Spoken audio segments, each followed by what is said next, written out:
Bom dia, sejam todos bem-vindos. Eu me chamo Leilson Monteiro, aqui é o canal do GEGAD, está no ar mais um podcast Espiritismo Presente. Estamos localizados na rua Benjamin Larena, número 172, no bairro Divinópolis, aqui em Caruaru.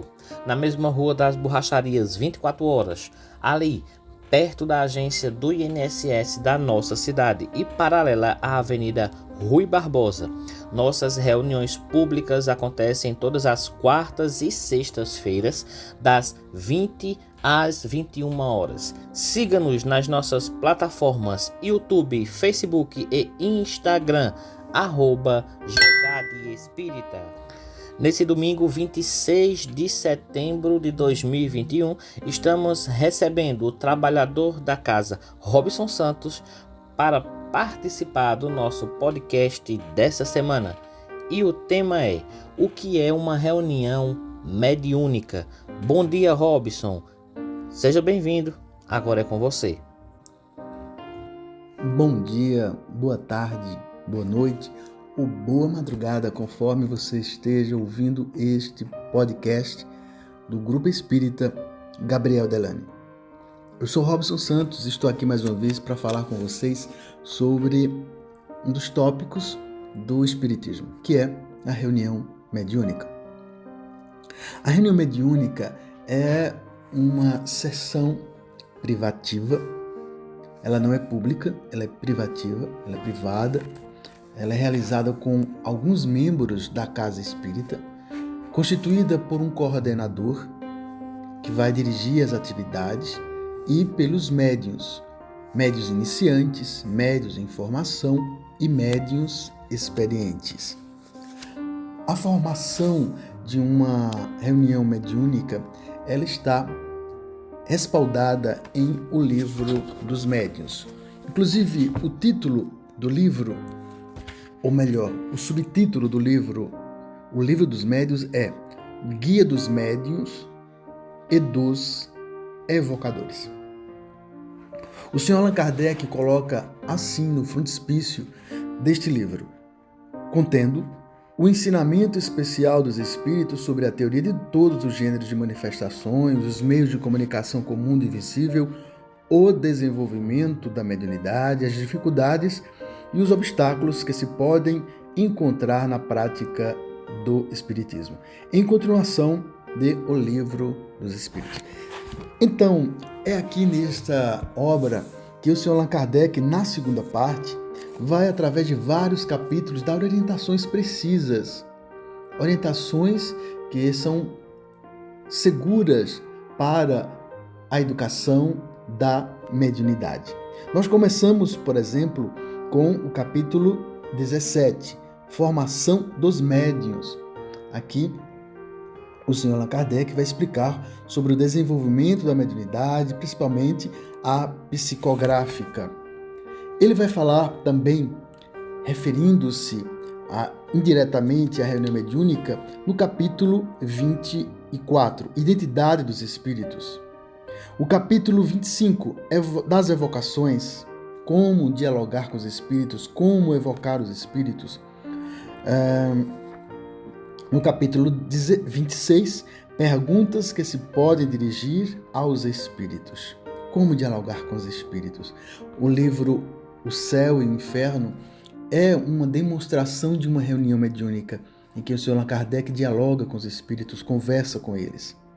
E o capítulo 29, Reuniões e Sociedades Espíritas, o Sr. Allan Kardec vai apresentar informações sobre as reuniões àquela época, como eram feitas, reuniões em geral, das sociedades propriamente ditas, assuntos de estudos.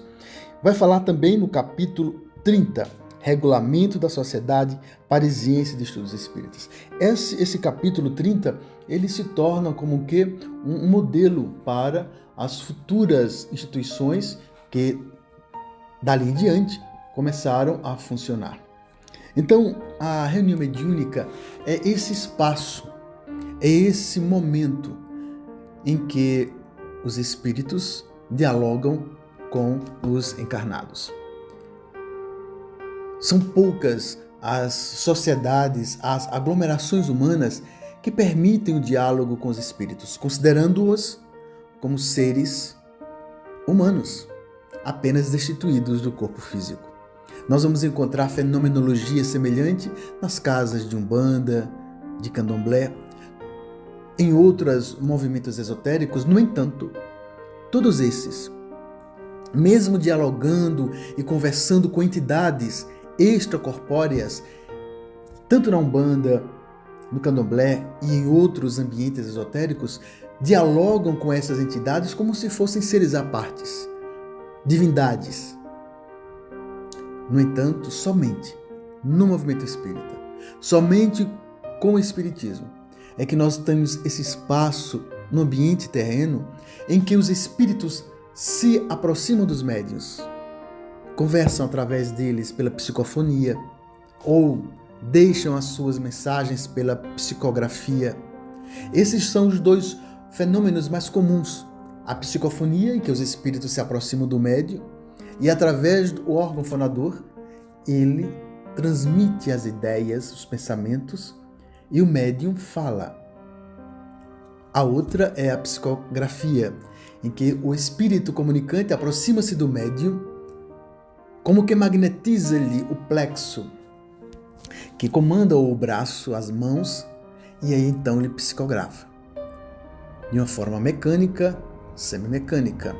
Pode estar consciente, tanto na psicofonia quanto na psicografia, ou inconsciente, sem saber o que disse na psicofonia ou o que escreveu na psicografia. Mas o que é admirável e que nos deixa de uma forma como que feliz, é que nós temos essa possibilidade no espiritismo, nas casas espíritas.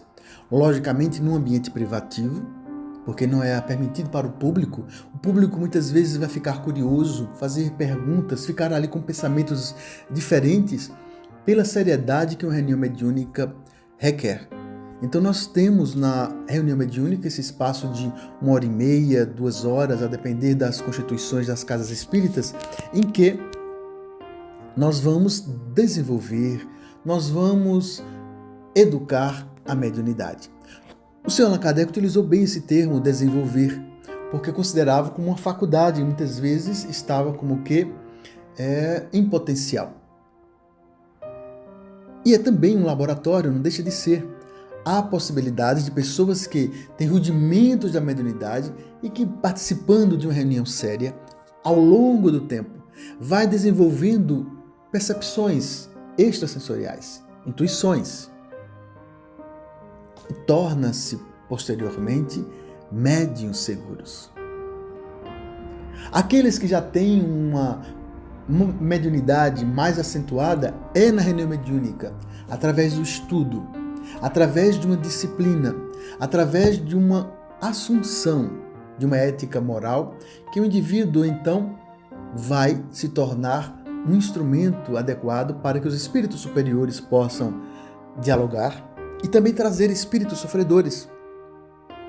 Nós vamos, então, destacar 2 tipos de reunião mediúnica. A reunião mediúnica de educação, ou considerada como que desenvolvimento da mediunidade, em que os médiuns estão aprendendo, estão lapidando, desenvolvendo, melhorando a sua sensibilidade mediúnica. E aí, muitas vezes nas reuniões, vem espíritos sofredores, que são justamente os espíritos desencarnados, as pessoas que aqui na Terra vivenciaram a sua última existência corpórea, com suas dores, seus dramas, seus anseios, suas felicidades. E vêm, se manifestam e falam através dos médiuns. E temos a outra reunião mais específica de uma mediunidade, em que nós temos aí aspectos especiais, que é a reunião de desobsessão. É uma reunião destinada para o tratamento dos espíritos, dos seres humanos destituídos do corpo físico, que continuam a sua existência na dimensão extracorpórea e que estão em estado de perturbação profunda, de sofrimento, de angústias terríveis.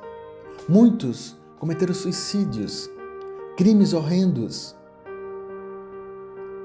realizaram práticas odiosas, Muitas vezes escaparam da justiça humana, mas, no entanto, quando se encontram na espiritualidade após a morte, encontram-se com a sua própria consciência, muitas vezes com os inimigos do passado, aqueles mesmos que muitas vezes podem ter ocorrido. Esses espíritos, levaram à desencarnação.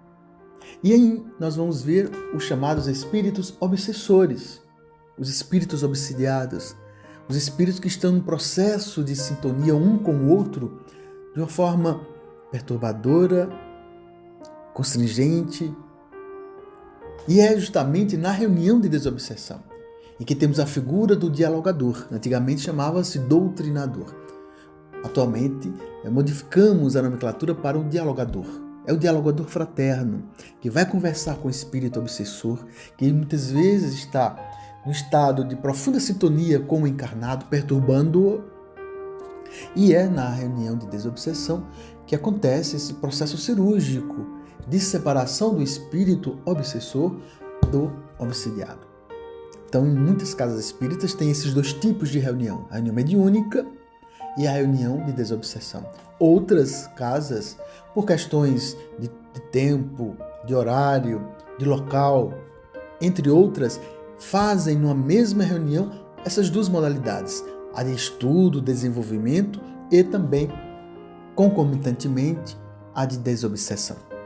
Portanto, essa é uma das lindas práticas do Espiritismo que nós temos na Casa Espírita, que é a reunião mediúnica. Esse espaço, esse tempo em que os espíritos vêm, através do médium, rompendo o anonimato da morte e dialogam conosco, os que estamos ainda no corpo físico. Agradecemos a Robson Santos pela sua contribuição com o nosso podcast dessa semana.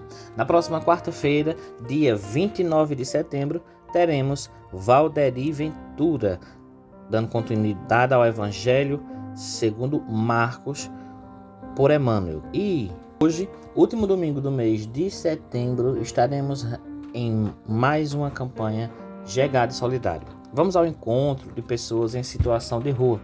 Levamos um lanche, um sanduíche, uma água, um suco, material de higiene, roupas e também alimento para os animais. Se você tem o interesse de participar, de contribuir com a nossa campanha, entre em contato conosco através das nossas redes sociais. E às 18 horas estaremos também ao vivo com o Evangelho no Lar. Você pode participar nas nossas redes sociais. Tem um link que você acessa numa sala do Google Meet e aí você participa do Evangelho no Lar todo domingo às 18 horas. Fiquem todos na paz e na harmonia do Cristo. Estaremos de volta no próximo domingo. Até lá.